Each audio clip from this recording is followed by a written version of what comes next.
오늘 함께 나누실 말씀은 골로새서 1장 1절과 2절입니다. 골로새서 1장 1절과 2절입니다. 우리 한 목소리로 같이 읽겠습니다.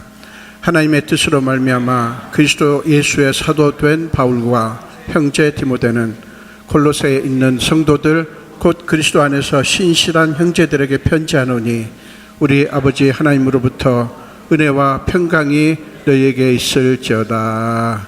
아멘. 오늘부터 제가 골로새서 강의를 시작하려고 합니다. 한참 전에 마태복음을 같이 한 4년여 나눴는데 이제 오늘부터 골로새서 말씀을 같이 나누려고 합니다. 아마도 중간에 다른 분도 설교하시고 그래서 아마 4개월 정도 걸리지 않겠나는 생각을 해봅니다. 오늘 1절과 2절 말씀 속에서 우리 함께 주님이 주시는 귀한 교훈을 받기를 원합니다. 여러분들이 감지하셨듯이 1절과 2절은 바울 서신 여러 곳에 등장하는 그런 형태를 그대로 가지고 있습니다. 바울 서신 모든 서신서가 이렇게 출발하지는 않아요. 그러나 대부분 바울의 편지에는 이런 형태가 나옵니다. 먼저 자기를 소개하고요. 그 자기를 소개하실 때 항상 나오는 게 예수님의 사도 혹은 그리스도의 종 이렇게 얘기를 하고 있고요. 그게 어떤 근거로 그렇게 됐냐 하는 것을 얘기할 때 하나님의 뜻으로, 하나님의 부르심으로, 하나님의 계획 속에서 이렇게 표현을 하고 자기를 그렇게 소개한 다음에 그 편지를 받는 대상에 대해서 얘기를 합니다. 그리고 편지 그 인사말의 마지막 부분에는 언제나 은혜와 평강이 너에게 있을지어다 라는 그런 축복을 하죠. 자, 이 형태, 이 모습이 우리는 바울 서신을 볼 때마다 나타나기 때문에 그냥 의례껏 그저 하는 말인가 보다 이렇게 생각할 수가 있습니다. 그러나 사실은 바울이 이 얘기를 할 때 그는 언제나 가슴이 뜨거웠고 말할 수 없는 감동이 있었습니다. 이 골로새서는 옥중서신입니다. 옥중서신이 4개가 있죠. 에베소서, 빌립보서, 골로새서 그리고 빌레몬서 이 4개의 편지가 감옥에서 쓴 건데 이 골로새서는 특별히 3차 전도 여행을 마치고 이제 예루살렘으로 갔다가 거기서 체포되죠. 그리고 이제 황제에게 재판을 받기 위해서 로마로 압송이 되고요. 로마에서 이제 가택연금을 당합니다. 감옥에 갇혔다고 하지만 엄밀하게 우리가 생각하는 감옥보다는 가택연금이란 말이 더 맞습니다. 어쨌든 그렇게 갇히게 됩니다.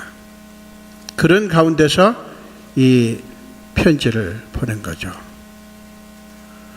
그리고 이 골로새에 보내는 편지가 좀 그 특징적인 것은 그 로마서도 그렇지만 사실은 바울이 골로새 그리스도인들과 아무 어떻게 보면 관계가 없습니다. 왜냐하면 자기가 세운 교회도 아니고요. 그리고 골로새 지방을 방문해서 이 사람들을 만난 적도 없습니다. 그런데 바울은 즉 감옥에 있으면서 이 골로새 교인들을 생각합니다. 좀 희한하죠, 사실은. 이 골로새는 에바브라라고 하는 사람이 여기 이제 7절에 나옵니다만은 에바브라를 통해서 복음을 받은 그런 사람들이에요. 그런데 바울은 이들에게 감옥에서 편지를 보냅니다. 흥미롭지 않습니까? 그죠? 자기가 세운 교회도 아니고 자기하고 어떻게 보면 아무 관계가 없는 교회인데 그 교회에 좀 편지를, 사실은 교회라고 말하지 않죠. 여기 보면 다른 서신서에 보면 교회라는 말이 나오는데 여기는 그냥 성도들 혹은 형제들을 이렇게 말을 합니다. 그러니까 보다 더 개인적인 어떤 그 성격을 띤 편지다라고 하는 것을 보여주려고 하는 거죠. 교회라고 하는 어떤 전체적인 어떤 집합체가 아니라 그리스도인 한 사람 한 사람을 향한 개인적인 관심을 표현을 하는 거죠. 자, 이 편지, 이 자기를 소개하는 이 1절과 2절 말씀을 통해서 우리 한번 이게 뭘까, 무슨 의미가 있고 우리한테 무엇을 말할까 하는 것을 좀 생각해 보기로 원합니다. 바울은 지금 인생 노년에 있습니다. 왜냐하면 3차 전도여행 끝이라고 하는 것이 그걸 벌써 보여주죠. 그리고 나이도 먹었고요. 이제 더 이상 일하기 힘든 그런 상황 속에 있습니다. 바울은 어쩌면 지난 날을 돌아보며 많은 생각들을 했을 거예요. 감옥에 있으면서 그는 자기가 세운 교회들, 그리고 자기가 주님을 위해서 일했던 여러 가지 것들을 떠올리면서 그는 많은 것들을 깨닫게 되었을 거예요. 거의 모든 편지에 등장하는 형태지만 그런 의미에서 이 골로새의 성도들에게 이 말을 하는 것은 보다 더 깊은 의미가 있습니다. 그는 자기를 이렇게 소개합니다. 하나님 뜻으로 말미암아 그리스도 예수의 사도된 바울, 이렇게 소개를 하면서 나는 내 형제인 디모데와 함께 골로새에 있는 당신들, 곧 성도들, 그리고 그리스도 예수 안에서 신실한 형제들에게 편지합니다. 여러분, 바울이 지금 이 말을 할 때 그냥 그저 편지 서두에 늘 나오는 그런 형식적인 그런 게 아닌 거예요. 이 두 절 속에 바울의 깊은 마음이 담겨 있습니다. 그가 이렇게 말할 때 1절과 2절에서 자기를 그렇게 소개하고 골로새에 있는 성도들이라고 얘기할 때 이 바울의 마음속에 뭐가 있을까 한번 생각해 보기를 원합니다. 바울은 자기가 그리스도 예수의 사도라는 사실을 강조합니다.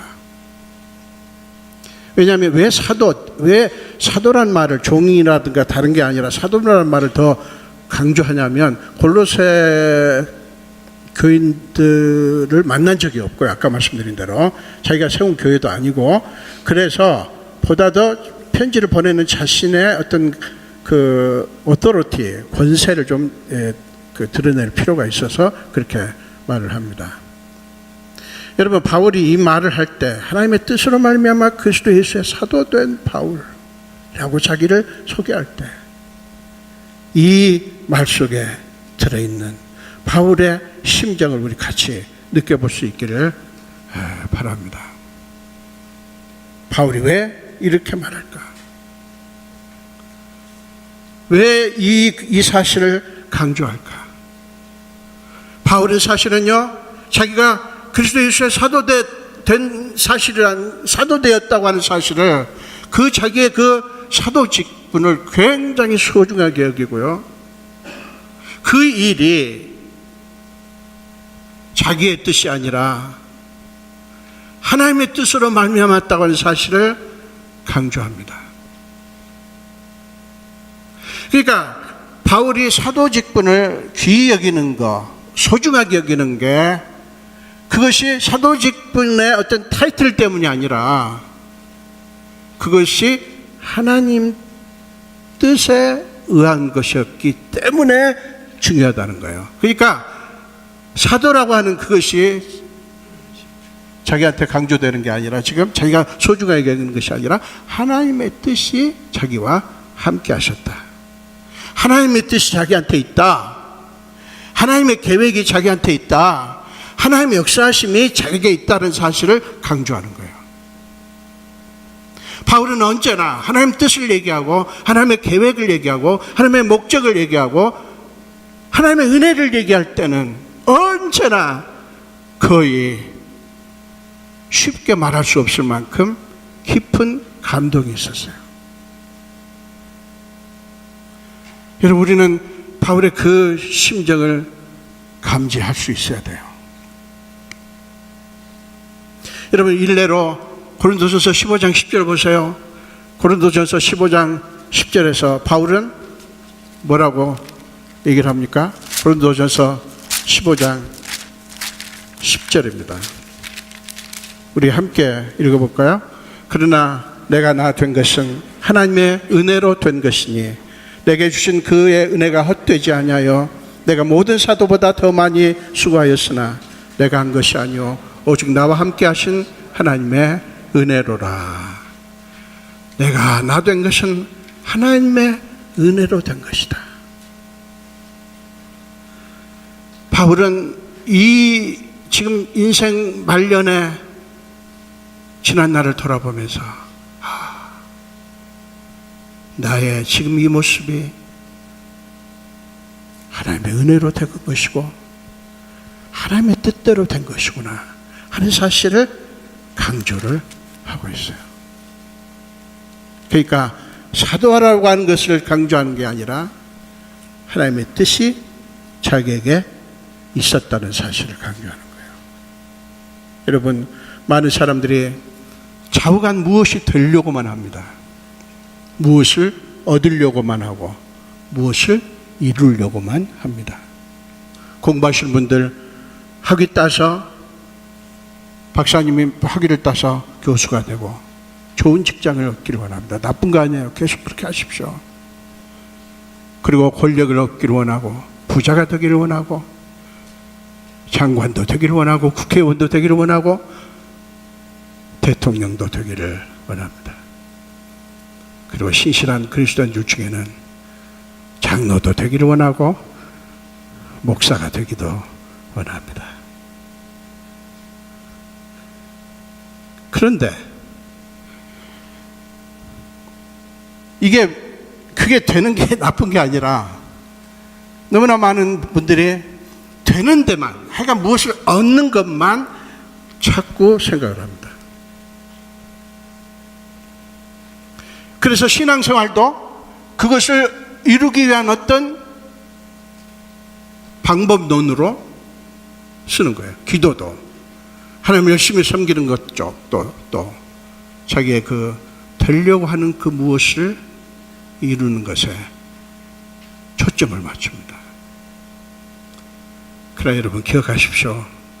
바울의 모습에서 우리가 알 수 있는 것은 뭐냐? 하나님의 뜻입니다. 하나님의 뜻. 바울은 사도를 강조하는 게 아니라 하나님의 뜻으로 말미암아, 이게 중요합니다. 하나님의 뜻으로 말미암아. 우리 그리스도인들에게는 이게 중요한 거예요. 하나님의 뜻으로 말미암아.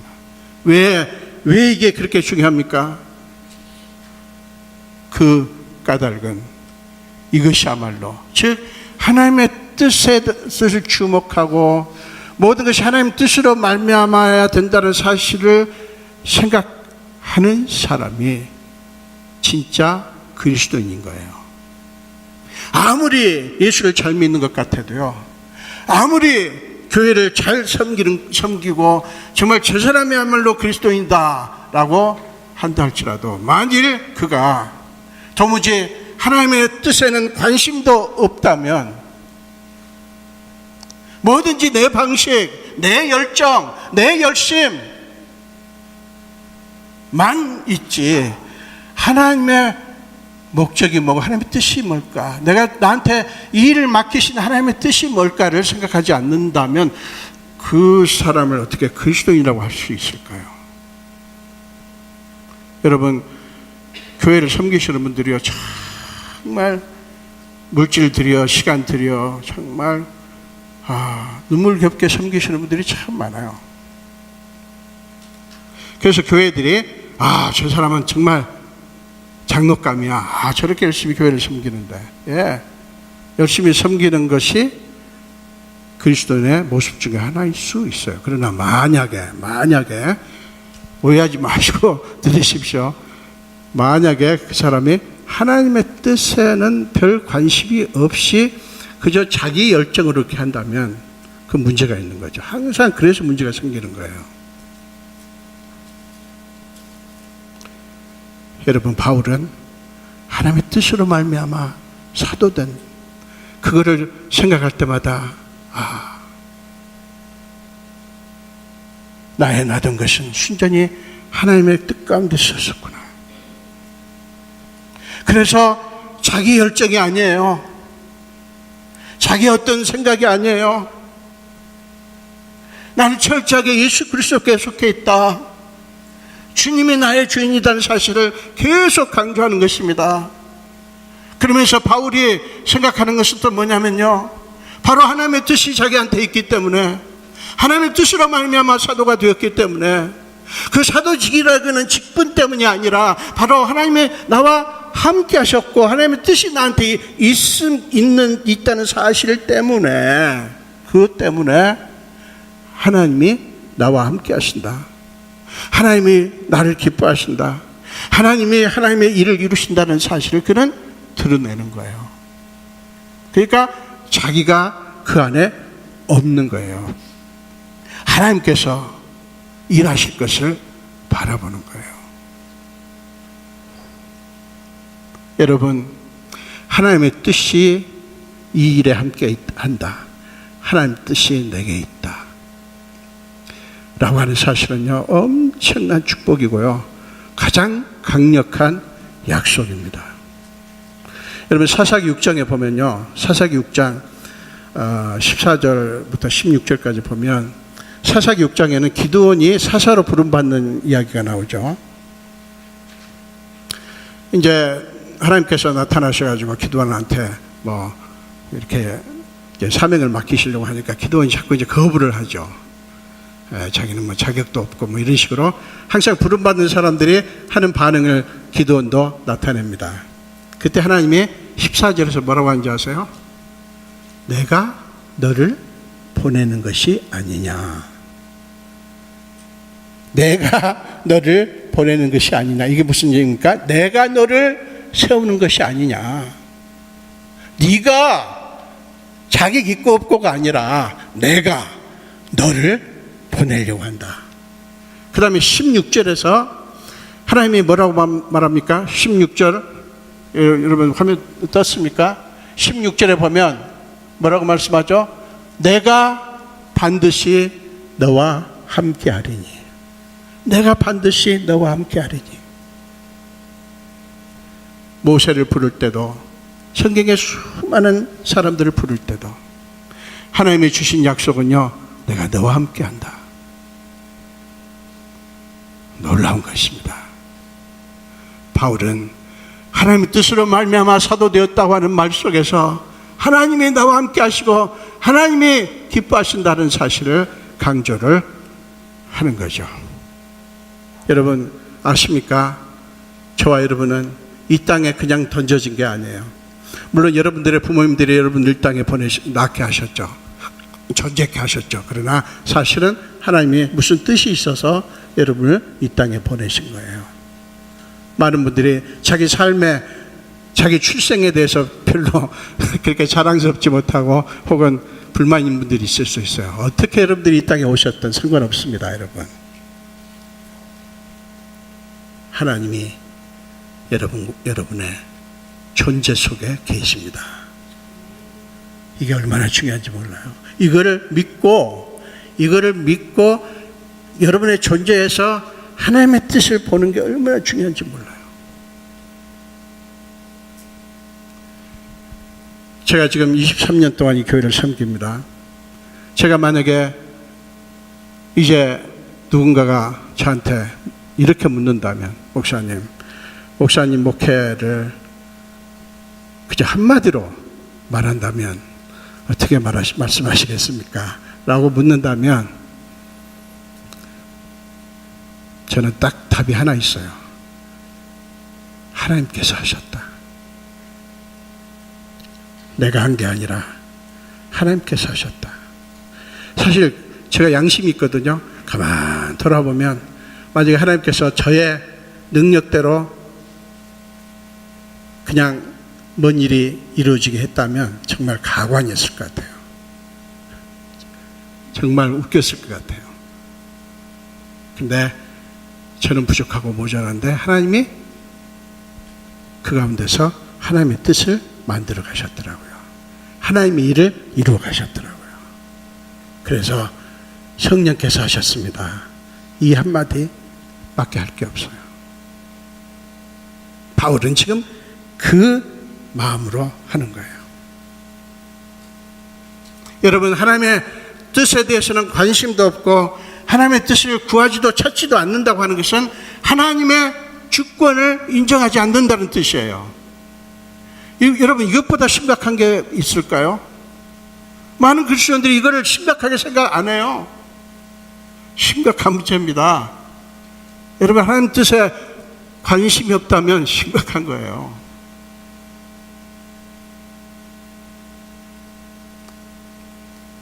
바울은 계속해서 나의 목회뿐만 아니라 나의 사역뿐만 아니라 내 존재 자체를 이끌어 가신 분은 하나님이시고 내 삶을 만들어 가신 분이 하나님이라는 사실을 그는 고백을 하고 있어요.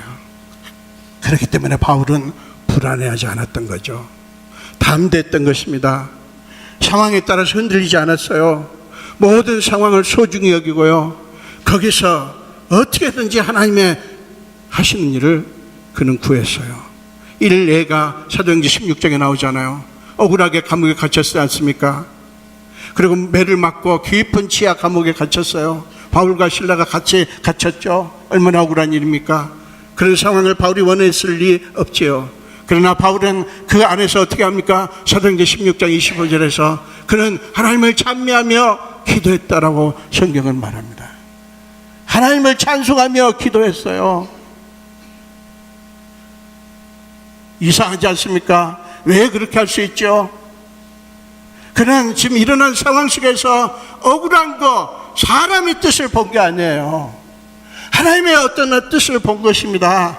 하나님의 뜻은 모든 것 속에 역사하신다. 하나님의 목적과 하나님의 계획은 모든 것 속에 있다. 상황이 좋든 나쁘든, 내가 잘하든 못하든, 사람들이 내가 무엇을 어떻게 하든 모든 것 속에 하나님의 뜻이 있다는 사실, 하나님이 하시는 일이 있다는 사실을 바울은 믿은 거예요. 그래서 그렇게 할 수 있었던 것이죠. 여러분, 요셉 이야기도 유명하지 않습니까? 요셉 이야기도 얼마나 억울해요. 그러나 그는 그 속에서 자기에게 꿈을 주신 하나님을 생각했던 거죠. 그리고 바울은 이제 2절에서 보면요, 왜 이렇게 말을 하는가? 골로새 교인들에게 왜 성도들이라고 하고 그리스도 예수 안에서 신실한 형제들이라고 말을 하는가? 여러분, 이 말을 들으면요, 보면 골로새 교인들이 굉장히 좋은 사람들일까 보다. 너무 아주 완벽하게 신앙생활 잘하고 아무 문제 없고 너무 좋은 그리스도인들인가 보다, 이렇게 생각할 수 있죠. 여러분, 그렇지 않습니다. 이 골로새에 지금 문제가 있습니다. 그 문제가 뭐냐면 거짓 교사들이 들어와 가지고요, 사람들을 미혹하는 거예요. 천사 숭배 사상, 뭐 여러 가지 그 하늘, 별, 달 여러 가지들을 섬기고요. 그리고 음식을 가지고 이렇게 저렇게 하고요. 너무나 많은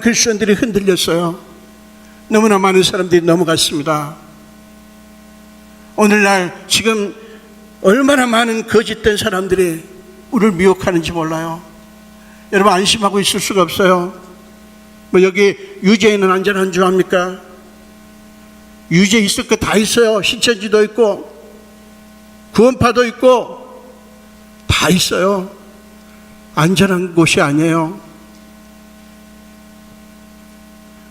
지금 바울이 성도들이다, 신실한 형제들이다 얘기하는 게 정말 그렇기 때문이 아니라 바울의 마음속에는 그들이 그렇게 되기를 원하는 소원이 있는 거예요. 왜 이 사람들을 그렇게 봅니까? 사실은 속이 상해가지고요, 지금 너무나 이들을 책망을 해야 돼요. 너희가 그럴 수 있냐?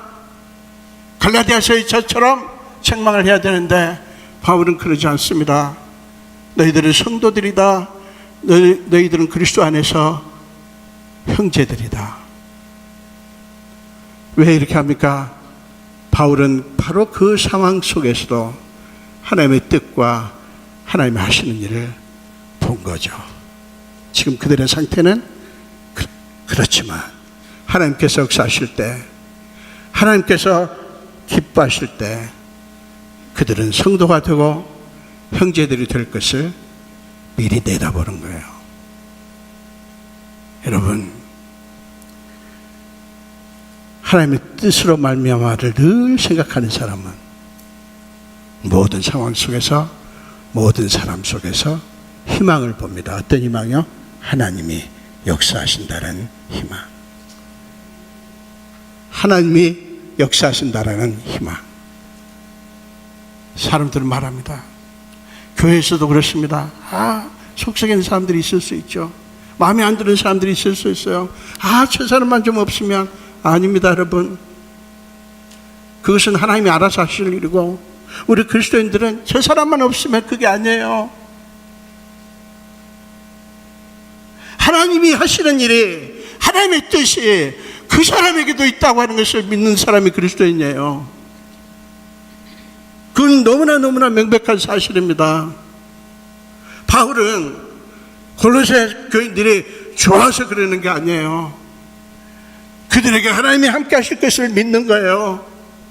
이제 인생의 노년에 접어들어서 이렇게 보니까 모든 게 하나님의 뜻 가운데서 이루어진 것을 부정할 수 없는 거죠. 그래서 하나님의 뜻에다가 희망을 거는 겁니다. 사랑 여러분, 그리스도인이라고 하는 것은 바로 그겁니다. 여러분 기억하십시오. 나는 무엇으로 말미암아 지금의 내가 되었는가? 나는 무엇으로 말미암아 지금의 내가 되었는가? 여러분은 여러분 자신의 지금 모습을 보면서 무엇으로 말미암음인가 생각해 보셨나요? 또 여러분들이 앞으로 되려고 하는 게 있죠. 앞으로 이루려고 하는 게 있죠. 앞으로 얻으려고 하는 것이 있죠. 그것이 무엇으로 말미암기를 원하는가? 자, 잘 들어보십시오. 나는 무엇으로 말미암아 지금의 내가 되었는가?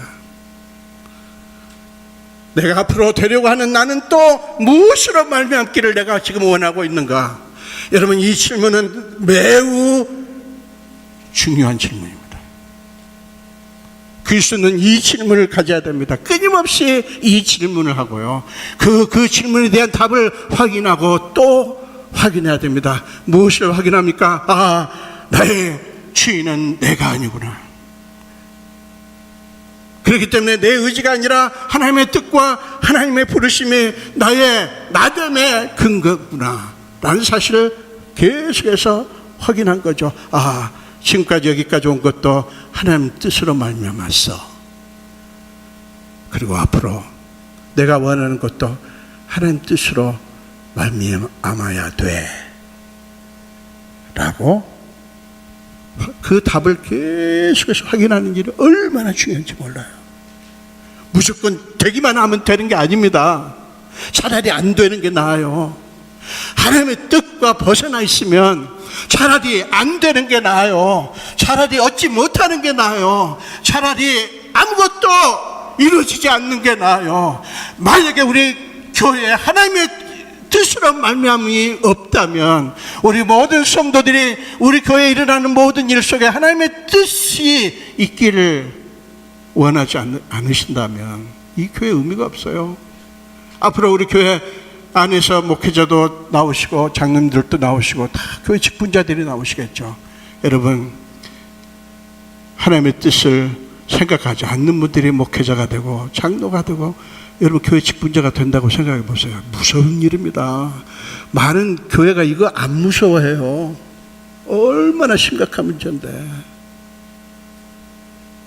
하나님 뜻 무시해도요, 교회가 잘 돌아갑니다. 뭐 안 돌아가면 좋은데 안 돌아가지 않아요. 잘 돌아갑니다. 얼마든지 교회가 오히려 숫자도 늘어나고요, 그럴 수 있어요.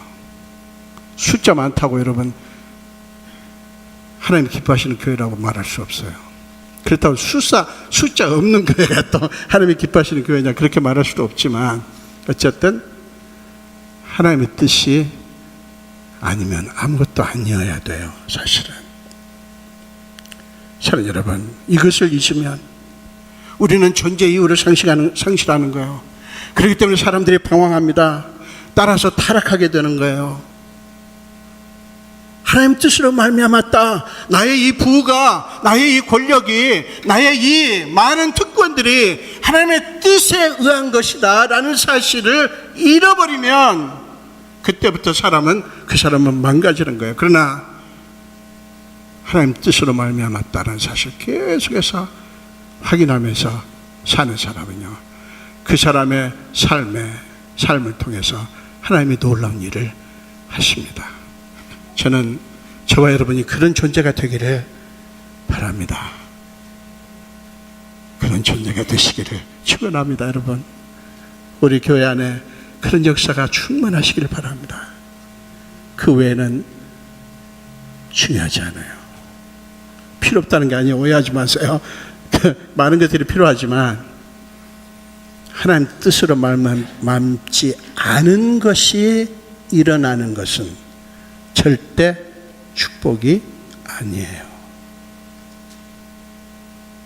우리 날마다 이 질문을 가지고 그에 대한 답을 가지고 그래서 모든 것 속에서 하나님이 하시는 일을 찾으면서 좋으면 좋은 대로, 고통스러우면 고통스러운 대로 거기서 하나님을 찬양하는 바울과 실라처럼 감옥에 갇히는 억울한 상황이지만 그러나 그 안에서 하나님을 찬미하고 하나님께 기도했듯이.